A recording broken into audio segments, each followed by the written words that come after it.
Hello friends, welcome to சமையல் delayed. இன்றைக்கி நம்ம சமையல் டிலேட் சேனலில் உருளைக்கிழங்கும் ப்ரெட்டும் வச்சு ரொம்பவே சூப்பராக எப்படி ஸ்நாக்ஸ் செய்கிறதுன்னு பார்க்க போகிறோம்.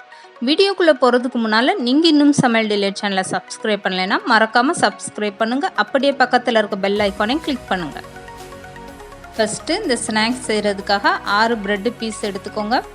இதெல்லாம் ஒரு பிளேட்டில் வச்சுட்டு மேலே தண்ணி ஊற்றி நனைச்சிக்கிறலாம். ப்ரெட்டு மேலே கொஞ்சமாக தண்ணி ஊற்றிக்கோங்க. இந்த தண்ணி கீழே வரைக்கும் நல்லா இறங்கிடும். இதுக்கப்புறமா ப்ரெட்டை பிழிஞ்சிட்டு எடுத்துக்கோங்க. தண்ணி எதுவுமே இல்லாமல் நல்லா பிழிஞ்சிட்டு எடுத்துக்கோங்க. இந்த மாதிரி நல்லா பிழிஞ்சிட்டு எடுத்துக்கோங்க. ஃபஸ்ட்டு இந்த மாதிரி நீங்கள் ப்ரெட்டை ரெடி பண்ணி எடுத்து வச்சுக்கோங்க. இதுக்கப்புறமா 2 உருளைக்கிழங்கை நான் கட் பண்ணிவிட்டு வேக வச்சுருக்கேன். அதிக உருளைக்கிழங்குனா நீங்கள் குக்கரில் வேக வச்சிடலாம். அப்படி இல்லைன்னா 2 உருளைக்கிழங்கை நீங்கள் கட் பண்ணிவிட்டு வேக வச்சிங்கன்னா சீக்கிரம் வெந்துடும். உருளைக்கிழங்கு இந்த மாதிரி தேங்காய் துருவுறதுல துருவி போட்டுக்கோங்க. இதுக்கப்புறமா ஒரு பெரிய வெங்காயம் பொடிசாக கட் பண்ணிவிட்டு சேர்த்துக்கோங்க.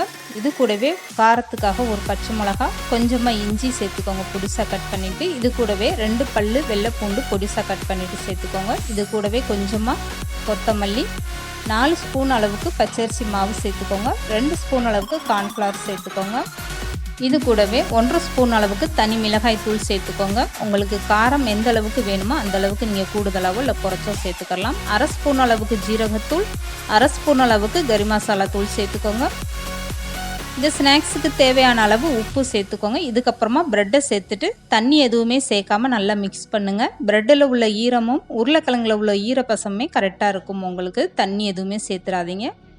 இந்த அளவுக்கு இப்போ மாவை நல்லா கெட்டியாக பிசைஞ்சுக்கிட்டு இதுக்கப்புறம் கையில் எண்ணெய் தடவிக்கோங்க. எந்த அளவுக்கு உங்களுக்கு உருண்டை வேணுமோ அந்த அளவுக்கு நீங்கள் எடுத்துக்கோங்க. இந்த ஸ்நாக்ஸை நீங்கள் விருப்பப்பட்ட மாதிரி பொரித்து எடுத்துக்கலாம். உருண்டையாக உருட்டியும் போட்டுக்கோங்க. அப்படி இல்லைன்னா வடை மாதிரி நீங்கள் தட்டியும் போட்டுக்கலாம். நான் இந்த மாதிரி நீளமாக உருட்டிட்டு எடுத்திருக்கேன். இந்த மாதிரி நல்லா நீளமாக உருட்டிட்டு 2 ஓரத்தையும் நல்லா அழுத்தி விட்டுருங்க. இப்போ பாருங்கள், இந்த மாதிரி நீளமாக உருட்டிட்டு எடுத்துக்கோங்க. இப்போ நான் காட்டுறேன் பாருங்கள். இதே மாதிரி நீங்கள் எல்லாத்தையும் ரெடி பண்ணி எடுத்துக்கோங்க. அப்படி இல்லைன்னா நான் சொன்ன மாதிரி நீங்கள் பொரிச்சுக்கலாம்.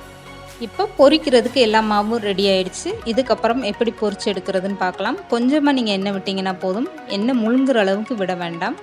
எண்ணெய் லேசாக சூடானதுக்கப்புறம் இது ஒவ்வொரு பீஸாக நீங்கள் சேர்த்துக்கோங்க. குறைஞ்சது ஒரு 5லேருந்து 6 பீஸ் சேர்த்துக்கிட்டிங்கன்னா போதும். நல்லா அகலமான பாத்திரமாக இருந்தால் பொரிச்சு எடுக்கிறதுக்கு நல்லாயிருக்கும். அடுப்பை ஃபுல்லாகவே குறைச்சி வச்சுருங்க. குறைச்சி வச்சுட்டு அப்பப்போ பரட்டி விடுங்க. அரிசி மாவும் கார்ன்ஃப்ளவர் மாவும் சேர்த்துருக்கிறதுனால நல்லா மொறுன்னு கிறிஸ்பியாக ரொம்பவே சூப்பராக இருக்கும் இந்த ஸ்நாக்ஸு. உருளைக்கிழங்கு ப்ரெட்டோட டேஸ்ட்டெல்லாம் ரொம்பவே அருமையாக இருக்கும். 6 ப்ரெட்டும் 2 உருளைக்கிழங்கும் இருந்தால் போதும். வீட்டில் ரொம்பவே சூப்பராக மொறுன்னு ஈவினிங் ஸ்நாக்ஸ் ரெடி ஆயிடுச்சு. கண்டிப்பாக அந்த ஸ்நாக்ஸை நீங்களும் ட்ரை பண்ணி பாருங்கள்.